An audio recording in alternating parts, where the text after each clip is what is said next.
Hello there. Once again, it's Anton from Anton Bay, and thank you for stopping by and spending a little bit of time in the toy room with me. Today I'm going to be looking at the Storm miniseries. I don't do much Marvel anymore, but there is a few that I've held on to, and this is one of them. Now, when I think of this era of Marvel Comics and miniseries, I think of the Rogue miniseries, which was fantastic. I think of the Bishop miniseries, which I absolutely loved. Another very popular one was Gambit Wolverine Victims. It was okay. I kind of hated the art in it. But I think one of them that gets overlooked a lot when I think of this era of really good miniseries, and also at the time when they were talking about pushing the price points up on these miniseries. I don't think of the Storm series as much, which is crazy because I love Storm. But at the current time, issues of Uncanny X-Men, their flagship title, were bringing $195, $198, something like that. It was less than $2 an issue. And they cranked out a whole bunch of mini-series that were $2.95, a whole buck more. So it was very expensive. Now, they all had beautiful chrome work covers like this. They were much harder covers, thicker. They were not just a simple page.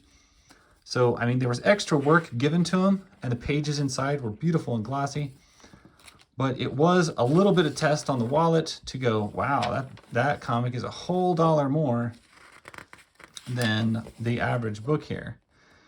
Now, like I said, this came out, if not the same year, very, very close to the same time frame that all the other miniseries that I talked about came out. The Rogue and the Bishop and the Gambit and Wolverine.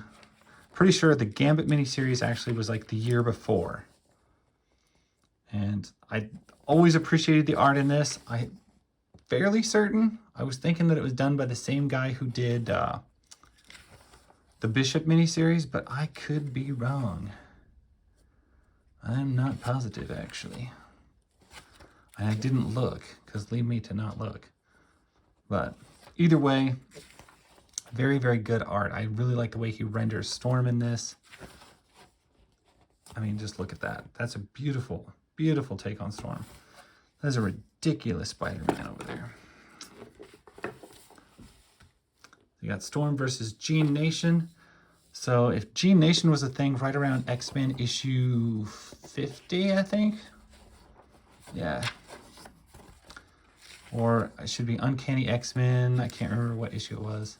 But there was a whole battle with Gene Nation. Gene Nation being led by Marrow, who I always really liked the character. I can't believe they never gave us a Marvel Legends of her.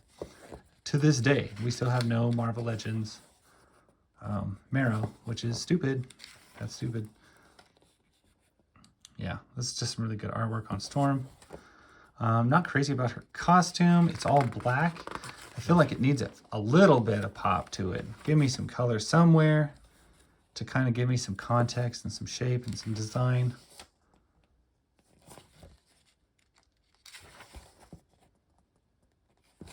And even though I would not classify this as a bad story by any means, it has been a long time since I've read it. I will just flat out say that. I read it maybe once or twice. Whereas you get into like the Rogue or the Bishop miniseries, those are comic series miniseries that I read 20 or 30 times. I mean, I really, really liked them. I was early in the collector game, and I could just pour over those, and I read them over and over again. This one, not so much. So I don't know if the story was just not as strong in this, would be my guess, because the artwork is certainly strong enough. I'm not mad at that at all. I do keep seeing that she has cat eyes, which I'm not sure why. I don't think Storm generally has cat eyes. I think that's a little weird. So she goes from no eyes to relatively normal eyes to very often cat eyes. If you have some information as to why Storm has cat eyes in this, let me know, because that is weird.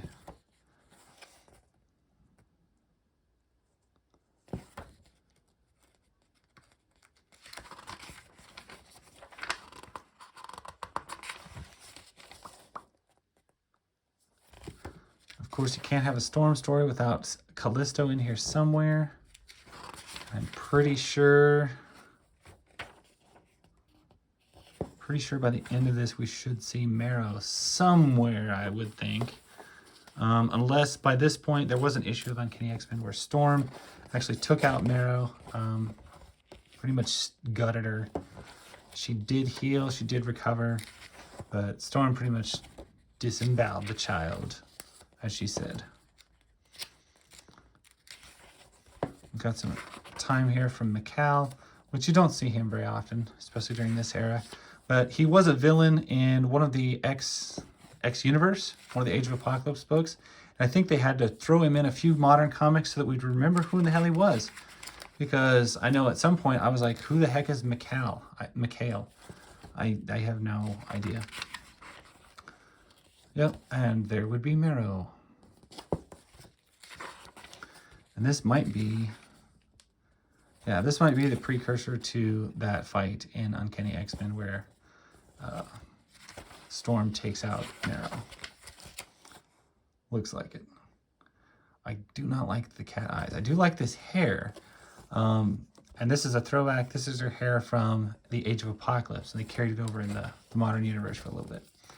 Anyway, that is that. That is 4 issues of Storm. This is... it was not, like I said, this was a good miniseries. Is it as strong as some of the other miniseries that were going on at the time? I'm going to say no. It's not quite as, I don't know, captivating. I think it's just not as strongly written because the art and the covers are amazing. Anyway, thank you guys for spending some time with me and looking through these Storm miniseries. Hope you liked it. They're not too hard to find, so if you want them, go enjoy. Anyway, that's my story. Catch you guys later. Bye.